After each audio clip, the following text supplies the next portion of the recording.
오늘 함께 묵상할 성경 말씀은 시편 75편 1절에서 10절 말씀입니다. 시편 75편 1절에서 10절 말씀입니다. 오늘은 2절과 3절 말씀을 읽어드리겠습니다. 주의 말씀이 내가 정한 기약이 이르면 내가 바르게 심판하리니 땅의 기둥은 내가 세웠거니와 땅의 그 모든 주민이 소멸되리라 하시도다. 아멘.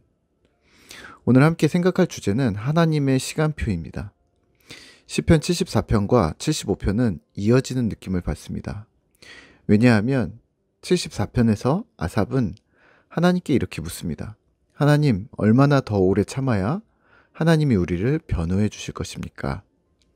이에 대답이라도 하듯이 75편은 이렇게 얘기합니다. 2절입니다. 주의 말씀이 내가 정한 기약이 이르면 내가 바르게 심판하리니. 하나님이 말씀하시는데 하나님이 그분의 시간표에 따라 행동하시겠다고 말씀하신다는 말입니다. 오늘 우리가 묵상할 75편은 하나님의 심판에 대한 묘사가 주를 이룹니다. 그리고 하나님의 시간표에 따라 심판이 어떻게 진행되는지를 묘사하고 있습니다.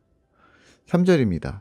땅의 기둥은 내가 세웠거니와 땅과 그 모든 주민이 소멸되리라 하시도다. 셀라. 8절입니다. 여호와의 손에 잔이 있어 술 거품이 일어나는도다.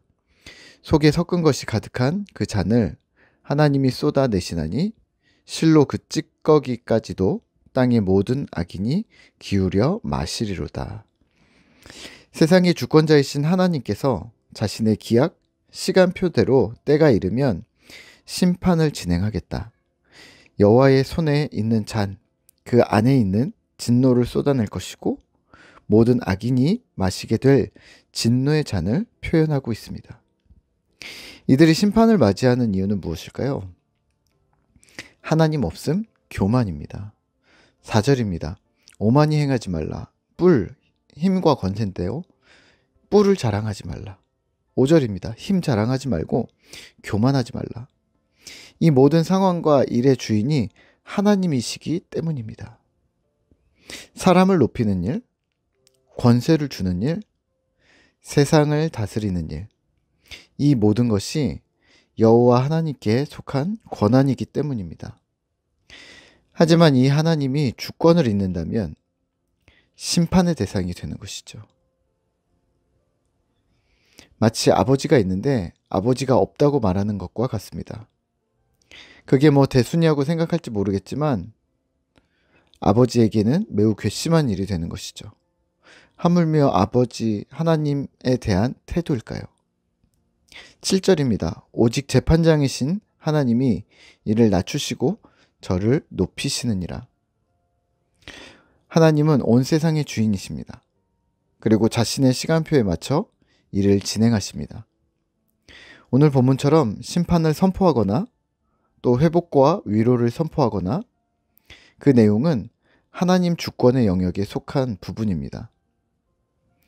그렇다면 오늘 우리가 묵상하는 말씀을 통해 기억해야 할 것은 무엇일까요?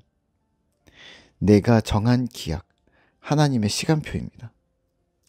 신학에서는 하나님 주권 사상이라고 흔히 이야기하는데요. 온 세상의 주인이신 하나님이 자신의 방법대로 자신의 시간표에 따라 세상을 돌아보시고 이끌어 가신다는 말씀입니다. 그러니까 하나님은 세상을 만들어 놓고 관여하지 않는다? 그러다가 갑자기 오셔서 심판하신다는 이신론과는 거리가 있는데요. 하나님은 세상 창조 이래로 한 번도 우리에게서 시선을 뗀 적이 없다는 것을 기억해 주셔야 합니다. 그걸 우리는 사랑이고 관심이고 우리를 향하신 간섭과 섭리, 기적이라고 부르는 것이죠. 하지만 자칫 이렇게 오해될 수 있습니다. 우리는 아무것도 할 수 없어. 운명론입니다. 또한 저건 시도해도 되지 않을 거야. 하나님의 계획에 없는 일이면 불가능해. 좌절과 무력감에 빠져 있는 사람들이 있습니다. 이렇게 극단적으로 생각하면서 두려워하거나 걱정하실 필요는 없습니다. 왜냐하면 하나님은 좋으신 아버지심을 기억해야 하기 때문입니다. 무엇을 하든 가장 좋은 것으로 우리에게 주시고 싶어 하시는 하나님, 우리가 만족을 느낄 수밖에 없도록 행하시는 아버지 하나님이심을 기억해 주시죠. 자꾸 계산할 필요 없이 우리는 하나님께 나아가야 하는 것이 맞습니다. 그렇다면 오늘 우리는 무엇을 해야 할까요? 본문을 통해 두 가지를 기억하고 행동하셔야 합니다. 첫 번째는 고통 중에 우리는 이 고통이 영원하지 않다는 것을 기억하셔야 합니다. 또 두 번째는 기쁨 중에 우리는 하나님의 심판이 가까워 온다는 것을 기억하면서 평소처럼 성실함으로 살아가시면 됩니다. 말씀은 읽을 때마다 우리에게 새로운 힘을 주는데요. 그것은 말씀의 능력이기도 하지만 또 우리가 그 당시마다 처한 환경과 상황에 따라 말씀에 대한 이해의 폭이 달라져서 그런 듯 합니다.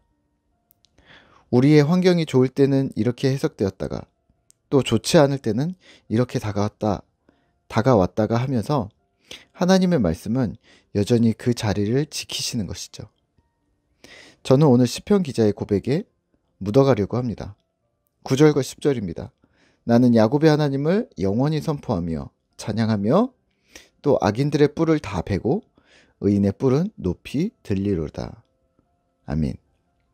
하나님을 선포합니다. 찬양합니다. 또 주의 백성을 존귀케 하실 것을 믿고 기대합니다. 주님 오늘도 함께 하소서. 오늘도 주님 은혜를 이렇게 기도하는 하루 되시기를 기도합니다. 함께 기도하겠습니다. 하나님, 우리가 하나님의 시간표를 기억하게 주님 도와주시옵소서.